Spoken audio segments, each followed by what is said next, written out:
WhatsApp beautiful people, আসসালামু আলাইকুম। It's me Limon, আবার চলে আসলাম তোমাদের মাঝে ডেইলি লাইফস্টাইল ব্লগ নিয়ে।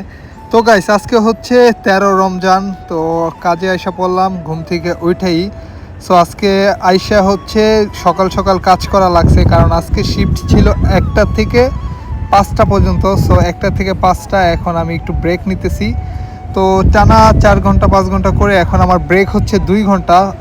সো আমার আবার 7টায় শুরু করতে হবে, মানে যখন ইফতারের টাইম তখনই আমার কাজ শুরু করতে হবে। তো যাই হোক, আমি আধা ঘন্টা হচ্ছে আপনার এক্সট্রা বাড়াই নিছি, ওইদিকে আমি আধা ঘন্টা কম করে দিব কাজ। তো এই যে একটি স্মুদি বানাই নিতেছি, স্ট্রবেরি স্মুদি। তো স্মুদিটা খুবই মজা হয়েছে, যদিও আরও কিছু স্ট্রবেরি দরকার ছিল, তারপর আলহামদুলিল্লাহ খারাপ হয় নাই। এই যে আমি এখানে এসে ঘুমাইছিলাম আমার 1.5-2 ঘন্টা। সো এখানে খুব ভালো সুন্দর একটা সময় কাটাইলাম। বাসায় যাইতে চাইছিলাম 2 ঘন্টার ব্রেক, তো ভাবলাম যে না, বাসায় না যাই। সো প্রপার টাইমে রেস্টুরেন্টে বসে এই যে আজকেই প্রথম ইফতার করতেছি। এর আগে পরে শুধু দৌড়াদৌড়ির মধ্যেই ইফতার করা লাগছে।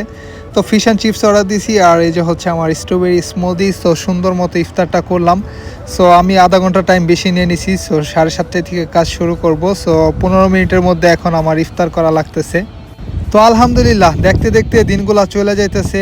একটা আস্তে আস্তে রমজান মাসটাও চলে যাবে। কালকে জুমার দিন। সো কালকে জুমার নামাজটা পড়তে পারবো। গত জুম্মায় নামাজ পড়তে পারি নাই, এখানে আমার কাজ ছিল দুপুরবেলা। সো আইসা একটা কফি খাইয়ে নিলাম, আর এরপরে 3 ঘন্টা কাজ করে বাসায় চলে আসছি। এখন বাজে অলমোস্ট 11টা। তো টুকিটাকি রান্নাবাড়া করতেছি। রান্নাবাড়া বলতে আপনার পেঁয়াজ কাটতেছি, আর ওইখানে যে চিকেন রোস্ট আমাকে খাইতে দেখছিলেন ইফতারে, আমি ওইটা পুরোটা শেষ করতে পারি নাই। ওইখান থেকে 1 পিস চিকেন আমি নিয়ে আসছিলাম, বাসায় এসে খাবো। তো যাই হোক, বাসায় এসে একটা মাথায় ভূত চেপে গেল যে একটু বিরিয়ানি রান্নি হালকা করে চিকেনটা দিয়ে। সো এই যে প্রসেসিং শুরু করে দিছি, আর রান্নাটাও খুব দ্রুত করছি, মানে 15 মিনিটে বিরিয়ানি বলতে পারেন। সো কিছু টমেটো কেচাপ পেঁয়াজ এগুলা দিয়ে একটু বিরিয়ানির মশলা দিয়ে, আর আমার কাছে বাসমতি চাল ছিল, এটা দিয়ে আসলে রান্নাটা করে ফেললাম। আর এই যে দেখেন কতটুকু চাল দিছি, জাস্ট 100 গ্রামের কম হবে। সো অল্প একটু জাস্ট খাওয়ার জন্য, বুঝেন না, মন চায় আর কি। ভাতের পরিবর্তে সেহরিতে আজকে কয়টা রান্নাম আর কি। তো এই দেখেন আমি মশলা বেশি দিয়ে ফেলছি, আর কিছু দিয়ে দিলাম, মানে ছোলা দিয়ে দিলাম কিছু। তো এই যে আমার বিরিয়ানি এখন প্রসেসিং শেষ। এখন জাস্ট একটা জাল দিয়ে দমে দিয়ে রাইখা দিব, দেন নামাজ কালাম পরে এসে এরকম একটা ফিল নিয়ে বিরিয়ানি খাবো। লাইক দেখেন, ছোট্ট করে, মানে ছোট্ট সংসার, একা অল্প কয়টা বিরিয়ানি মন চাইলেও হুট করে রান্না করে ফেললাম। আর এই যে প্লেটে নিয়ে নিলাম এজ এ সেহরি হিসাবে। তো আল্লাহ তাআলা কবুলের মালিক, সেহরিটা আল্লাহ তাআলা কবুল করে, এটাই সবাই দোয়া করেন।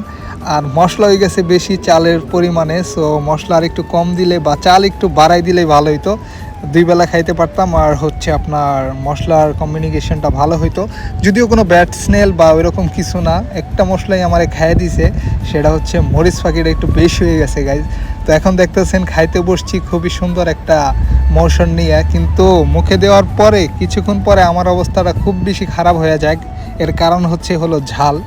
সো গরম গরম ঝালটা একটু বেশি লাগে, আর বিরিয়ানিটা কালারফুল হয়েছে, খাইতে খুবই মজা হয়েছে আলহামদুলিল্লাহ। তো আমি পুরাটা খাইতে পারি নাই, এই যে কিছুটা আবার রাইখাও দেওয়া লাগবে, কারণ সম্ভব না শেষ করা এত দ্রুত।